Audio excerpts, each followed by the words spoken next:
c'est cool, là aussi, ambiance de bureau. Ouais. C'est qui ça, là? Lui? Ouais.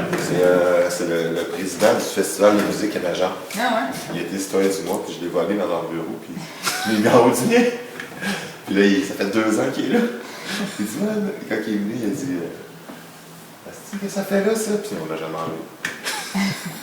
C'est bon. Nous sommes une famille, nous sommes une famille, crions, crions notre joie. Ah ah ah.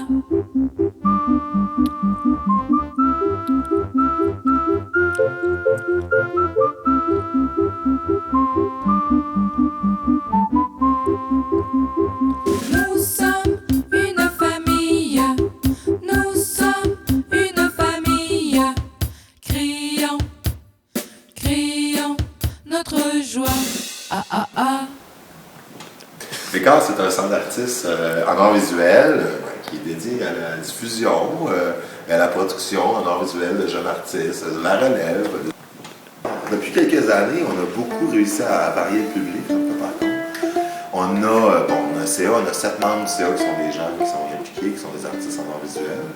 On a aussi, moi je vous dirais à peu près une quarantaine de membres artistes qui sont soit des membres qui pratiquent, aussi des membres qui supportent. On a plusieurs membres amis aussi, qui sont des gens qui portent le nombre de membres à 70. Là. Donc il y a vraiment une belle communauté qui supporte le centre. Dans les vernisseurs, on a un public très très varié, là, que ce soit des étudiants au cégep en art visuel, des artistes, du public en art visuel. Bonjour. Bonjour. Du public intéressé aux arts visuels. Puis, donc, c'est très varié.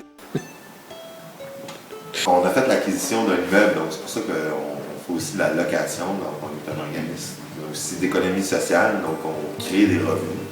Donc, les revenus qu'on fait, on va les réinvestir dans d'autres projets artistiques, soit dans notre immeuble, qui est notre bien. Donc, on veut devenir un peu comme un centre nerveux, on veut que ça bouge beaucoup à l'intérieur du centre, et puis toujours dans une idée d'interdisciplinarité.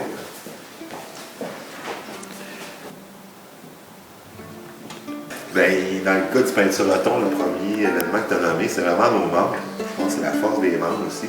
Parce que les artistes s'impliquent, puis dans le cadre d'événements comme le Peinture-Roton, l'idée c'est de faire une résidence. L'école a été ouvert pendant 5 jours, 24 heures sur 24.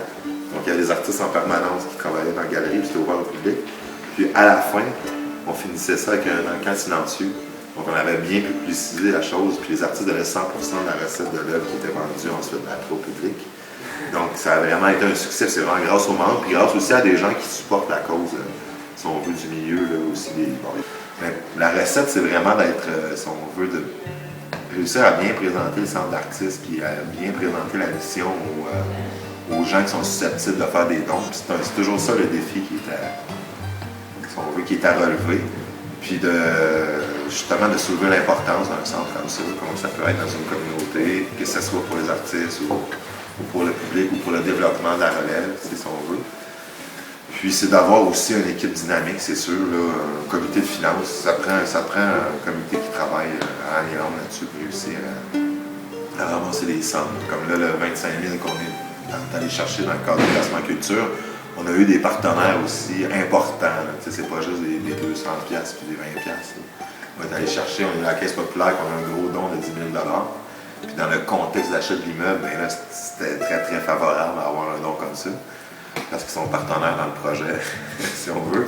Et puis, on a l'usine qui est l'usine Fonderie Arn, qui ont des programmes que les centres ou les organismes culturels peuvent appliquer, qui appellent ça le comité des sages. Puis nous, en appliquant là, on est allé chercher un autre gros montant de 5 000$. Puis ensuite de ça, il y a quand même un autre 10 000$ qui a été cherché là, justement dans des entreprises là, qui sont peut-être plutôt moyennes, si on veut. Là. 500, 200, donc il y a quand même un bon travail qui a été fait. Il nous reste encore 1 000$ à aller chercher, mais la recette, c'est, je sais pas, il n'y en a pas de recette, mais c'est pas facile. Ben, je le vois un peu comme une blague, un peu le ping-pong, c'est quelque chose de drôle, puis si on peut ramasser quelque chose, pourquoi pas. Mais qui sait, tu sais.